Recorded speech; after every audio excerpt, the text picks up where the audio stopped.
Tapi sebelum kita deep down, apa keluang ni? Is it? Oh my Ada God. arti?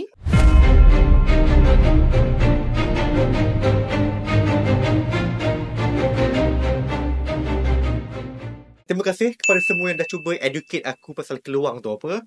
Dan special thank you kepada satu netizen bertuah ni, Geram TV Channel, atas satu penjelasan yang sangatlah tak perlu. Ya, dan tak lupa terima kasih kepada Astro Show sebab last week dah prank kita semua.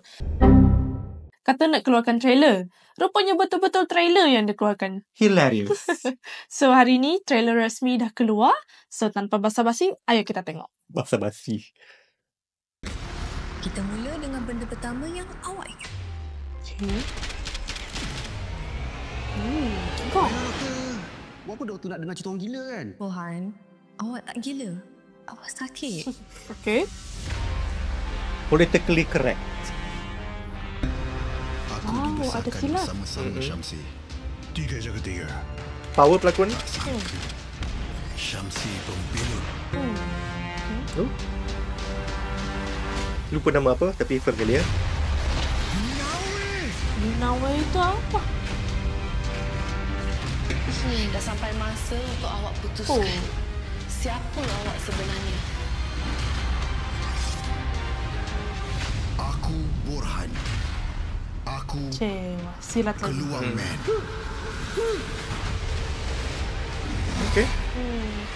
Kalau kita tangkap Keluang Man, orang awam Sempat. akan keji kita. Dia bagai seorang pahlawan. Yang jadi pembela pada yang tiada upaya. Itu bukan cerita Batman ke? Okay. Tapi kan dalam trailer ni, I perasan banyak lampu-lampu neon, kan? Yeah, colourful. Ya. So, mungkin diperlukan jugalah sebab babak-babak ni banyak malam, kan? Yeah, make sense kan.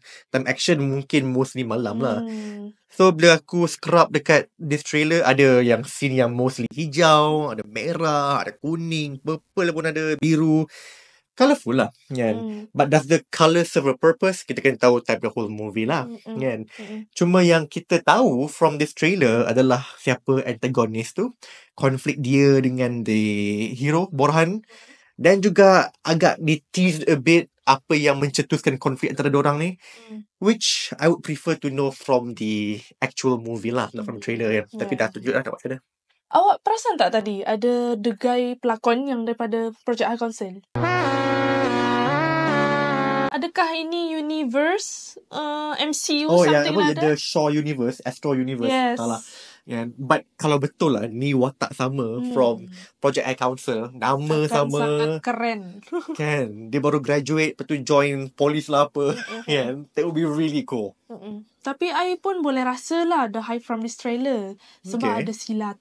Lepas tu ada tembak-tembak dan lawan tangan yang bagus tadi. Kalau awak? Aku on the fence sikit. Kan. Sebab senang nak hype bila tengok action. Macam Blood Brothers. Kan. Action dia gempak gila. Tapi story a bit lackluster. Kan. So aku harap di story dalam cerita ni boleh back up the action yang hopefully good lah. Kan. Cuma aku tak beberapa hype sebab ada beberapa part dalam trailer ni yang aku tak faham kenapa dia ditambah. Contohnya yang part awal tu. Yang dia sembang dengan entahlah terapis dia ke apa. Yang Borhan, kau bukan gila. Kau ni hanyalah tak sihat. Sakit. Sakit kan. Lepas tu part ending yang lawa, dia guna lirik lagu tu yang Batman. Agak awkward. Kita tak kena. Ya. Kan. Agak aneh ya. Yeah. Oh, ni. This Wonder Coffee sponsorship ni. Thank you Wonder Coffee sebab make this film a reality. Cuma aku harap tak adalah setiap setengah jam tu ada detektif ni minum Wonder Coffee. Setengah jam ni Borhan ni Wonder Coffee. Tapi tadi scene yang neon tu I think dah cukup highlight. Dan dia pun mewakilkan yang kota ini penuh lampu neon. So anyways, aku akan review filem ni immediately lepas dia keluar 29 Mei. So dalam sebulan lebih lagi lah. Nantikan reviewnya dan bye-bye. Bye.